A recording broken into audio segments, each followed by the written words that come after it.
Bonjour à tous. Dans cette vidéo, je vais vous faire l'introduction à l'outil Drawing Substitution et donc à comment changer les dessins sur une marionnette. Alors premièrement, vous aurez besoin de l'onglet Librairie. Si vous ne l'avez pas activé dans votre interface, vous pouvez l'appeler à tout moment avec les petits plus qui se trouvent ici à tous les endroits de l'interface. En faisant petit plus, Librairie. Ça va vous donner accès à cette petite vue. Et la librairie en elle-même, on s'y intéressera plus tard. Mais pour le moment, ce qui va nous intéresser, c'est le Drawing Substitution. Le Drawing Substitution, qu'est-ce que c'est? Dans Toon Boom, chaque layer de dessin possède une banque potentiellement infinie. On y accède via ce Drawing Substitution. Donc qu'est-ce que ça veut dire? Ça veut dire que si j'ai un layer de dessin, donc si on n'en a pas, je rappelle que pour en créer, il faut appuyer sur ce petit bouton Add Drawing Layer ou clic droit Insert Drawing. Et ce layer de dessin va nous servir à faire de l'animation traditionnelle ou sera utilisé pour les morceaux de la marionnette. Par exemple, si on fait une main, ce sera un seul layer de dessin pour la main. Et donc pour chaque layer de dessin, on aura cette Drawing Substitution qui est potentiellement infinie. Pour l'instant, tout est vide parce que je viens de le créer, il n'y a aucun dessin, il n'y a rien du tout. Mais si je viens faire mon premier dessin, je vois qu'automatiquement, il s'enregistre dans le Drawing Substitution. Si je viens faire un nouveau dessin à côté en faisant Create Empty Drawing, pour ça je vous renvoie à ma vidéo sur l'introduction à l'animation traditionnelle pour revoir un peu les outils. Si je viens cliquer sur Empty Drawing, je vois que directement, il m'a créé un nouveau dessin vide dans ce Drawing Substitution. J'ai toujours accès à mon premier dessin et pour le récupérer, je n'ai qu'à bouger ici mon curseur et ça vient appeler automatiquement mon nouveau dessin. Je peux même écraser celui-ci avec le Create Empty Drawing pour en faire un nouveau. Même s'il est écrasé dans ma timeline, même si je viens les supprimer, si je clique dessus, j'ai toujours accès à cette banque que j'ai créée. Et je peux appeler n'importe quel dessin, n'importe où, à tout moment. C'est à cause de ce principe-là qu'on avait un effet de clone lorsqu'on voyait en animation traditionnelle. Si je voulais récupérer ce dessin-ci, par exemple, et faire un CTRL-C, CTRL-V pour le mettre ailleurs sur ma timeline, c'était à cause de ce système que ça vient faire un clone. Parce que même si on est à deux endroits de la timeline différentes, c'est exactement le même dessin au niveau du Drawing Substitution. Et donc si je venais ajouter des éléments en plus, ça s'ajoute directement à l'intérieur de mon Drawing Substitution, ce qui avait pour incidence de le changer partout sur ma timeline. C'est pour ça que si je voulais modifier quelque chose, je devais venir chercher le Duplicate Drawing pour que malgré que ce soit ce dessin-là, si je fais Duplicate Drawing, il va me garder ce dessin, mais me créer un nouveau crénelage, et ainsi je vais pouvoir modifier quelque chose tout en gardant intact mon premier dessin. Cette Drawing Substitution, je peux l'organiser, c'est-à-dire que je peux changer à tout moment le nom de mon dessin enregistré avec un CTRL-D. Donc, si je me trouve sur un dessin dans le Drawing Substitution et que j'appuie sur CTRL-D, je peux changer le nom. Et il me le changera ici, dans le Drawing Substitution directement. Si maintenant j'ai des dessins en trop que je veux supprimer, alors je peux simplement sélectionner le dessin qui me dérange et je fais Drawing, Delete Selected Drawing. Et ça viendra supprimer le dessin dans le Drawing Substitution. Si maintenant j'ai plusieurs dessins à supprimer, je peux les exposer ici sur ma timeline. Je n'ai qu'à les sélectionner et la même chose, Delete Selected Drawing. Ça nettoiera entièrement mon Drawing Substitution. Donc ça c'est pour l'utilisation globale du Drawing Substitution. Mais maintenant, à quoi ça sert concrètement d'avoir ce système-là? Eh bien, ce système de Drawing Substitution, c'est ce qui permet, quand on a une marionnette, de pouvoir changer les dessins facilement. Pour par exemple faire du lip-sync ou pour changer les mains. Donc voici une marionnette déjà bien complète. Si je clique sur les mains, je remarque que le Drawing Substitution est déjà rempli.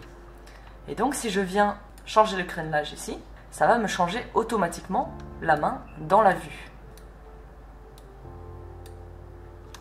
La main, elle, c'est toujours un seul layer de dessin. Donc si je viens sélectionner ici la main avec le Center on Selection, ça va me permettre d'isoler ce que j'ai sélectionné au niveau de mon rig. Pour l'instant, toutes les boîtes sont fermées, donc je ne vois rien. Si je viens cliquer sur le Center on Selection, je viens ouvrir directement le layer de dessin de ma main. Donc je vois que ça se présente ainsi. Ce sera pareil pour, par exemple, la bouche. Si je viens cliquer sur la bouche de mon personnage, je vois que j'ai accès à toute une banque de données déjà existante. Ça c'est bien pour ce personnage-ci. Maintenant, ça se fait pas tout seul, forcément. C'est des personnes qui ont fait ce rig, qui ont dessiné directement les bouches et les mains présentes ici. Quand on est en production, en fonction de comment le rig aura été travaillé, on aura plus ou moins de dessins déjà disponibles. Mais même si on n'est pas rigueur, en tant qu'animateur, c'est quelque chose qu'on devra toujours modifier. Il n'y aura jamais toutes les bouches ni toutes les mains qu'on aura besoin. Donc ça, c'est quelque chose que nous, on va devoir redessiner assez souvent. Donc c'est ce qu'on va voir ensemble maintenant. Déjà pour l'utilisation du changement de dessin, ici, comment ça s'utilise si on avait un lip sync? Eh bien, comme pour la main ici, je peux venir ouvrir le layer de la bouche. Si je clique dessus, Center and Selection, je vois ici mon layer de dessin contenant la bouche avec son exposition.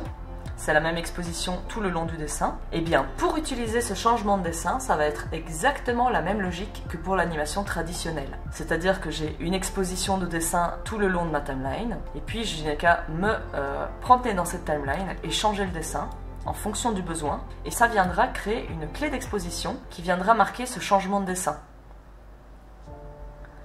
Comme pour l'animation traditionnelle, si je veux retirer cette clé d'exposition, attention que si je me mets dessus et que j'appuie sur Delete, ça va juste supprimer mon dessin. Donc ça vient supprimer l'exposition de mon dessin.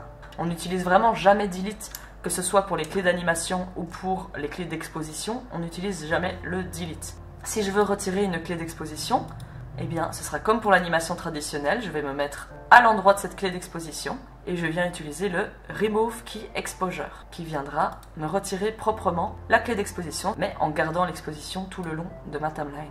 Alors pour voir son utilisation concrète et donc voir le redessin, on va faire exprès un exercice où on aura besoin d'une main qui n'est pas présente dans le modèle. Par exemple, on va faire un personnage qui va lever le doigt comme pour poser une question. Et si je regarde mes mains disponibles, je vois que je n'ai pas la main que je veux. Donc on va faire l'animation et puis il faudra redessiner la main pour avoir la main dont on a besoin. Donc dans un premier temps, pour ça je vous renvoie à la vidéo sur l'animation cutout. Donc ici ce sera une animation très simple, on va juste faire que le personnage lève le doigt pour poser une question. Et donc pour commencer, j'aurai donc besoin de mes premières poses clés. Donc mon personnage neutre. Pour la bouche, ça on s'en fiche un petit peu, hein, on va pas aller jusqu'au bout et de faire un lip sync et tout ça.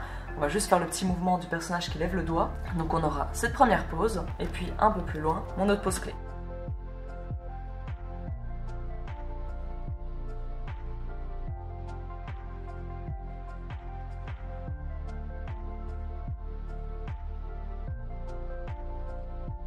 Donc voilà, donc quand nos poses clés sont faites, ici donc j'aurai ce problème que je n'ai pas la main dont j'ai besoin. Je vais devoir la redessiner. Pour ça il y a plusieurs méthodes. Généralement chaque animateur a sa petite méthode personnelle, donc moi je vous exposerai la mienne. Ce qui sera important, ce sera de garder le modèle. Donc il ne sera pas question de faire n'importe quel genre de main. Ce qu'il faut c'est réussir à se rapprocher le plus possible du style de dessin de votre modèle. Donc ça, quel que soit votre style personnel, si vous êtes en studio et dans une production, vous devrez vous soumettre au style de dessin de la production. Donc ici moi mon petit conseil c'est de prendre une main qui se rapproche le plus possible de ce que vous avez besoin. Ainsi, ça vous donnera un garde-fou pour pouvoir dessiner. Et donc moi ce que je fais en général, c'est que je choisis donc une main qui ressemble un peu et je n'aurai plus qu'à redessiner les doigts pour que ça fonctionne. Alors, pour redessiner une main, déjà, il faut voir comment elle se structure. Ce qui va nous intéresser, c'est les différentes couches disponibles sur le layer. Si vous ne voyez pas du tout ce que c'est, je vous renvoie à ma vidéo sur la couleur où je parle des couches d'un layer de dessin plus ou moins vers la 15e minute de la vidéo. J'explique tout ça, donc ici, je ne vais pas le réexpliquer, mais on peut directement passer donc au niveau du drawing. Et dans le drawing, je peux voir comment est organisé le dessin de la main. Si l'œil n'est pas activé, bien sûr, si l'œil est activé, je vais tout voir, toutes les couches écrasées en un coup.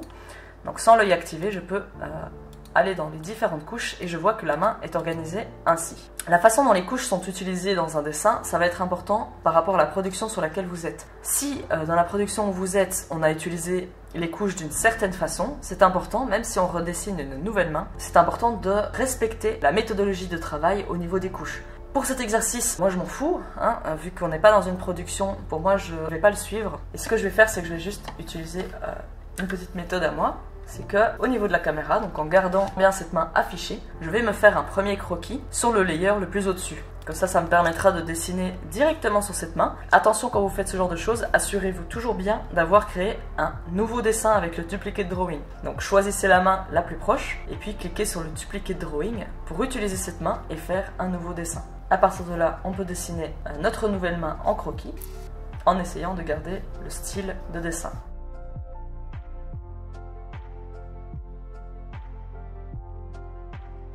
fois que le croquis nous satisfait, moi je vais faire un CTRL X pour couper mes traits et les recoller dans la vue C. Comme ça, je pourrais redécalquer par-dessus en utilisant la couche L.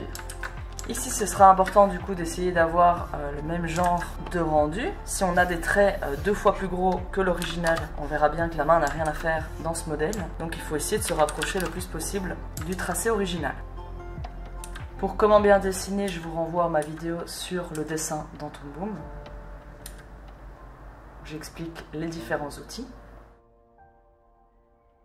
Et pour les couleurs, il ne faut pas s'embêter parce que quand on a un modèle dans notre scène, le modèle vient automatiquement avec ses palettes de couleurs. Donc il suffit de trouver les bonnes palettes, et si c'est une palette bien faite, c'est très facile de s'y retrouver.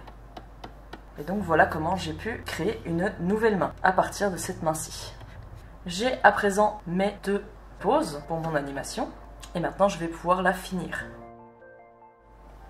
Pour la méthodologie de l'animation, je vous renvoie donc à ma vidéo sur l'animation Cutout, avec l'exercice du saut, où je détaille beaucoup plus la façon dont je travaille avec les poses clés, les breakdowns, les interpolations, ainsi de suite.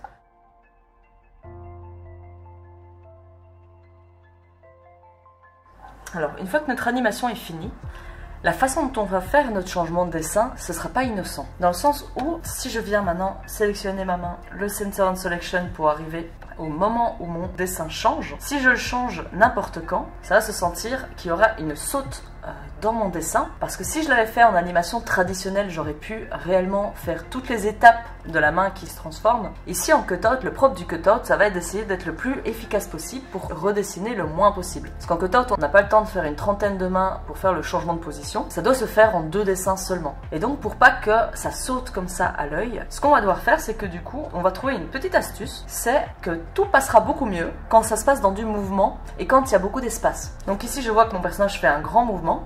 Eh bien, ce sera intéressant de faire le changement de dessin lorsque j'aurai le plus grand espace parcouru. Pour s'aider, on peut même utiliser l'Onion Skin pour voir le squelette de mon animation. Le changement devra se faire quelque part ici, entre ces 2 poses, pour qu'on y voit que du feu. Donc si je change déjà mon dessin sur cette pose-ci,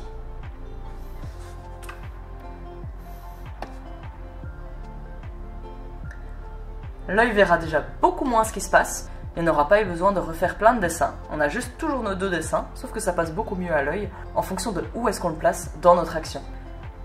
Et donc voilà, c'est comme ça qu'on utilise le Drawing Substitution dans l'animation Cutout.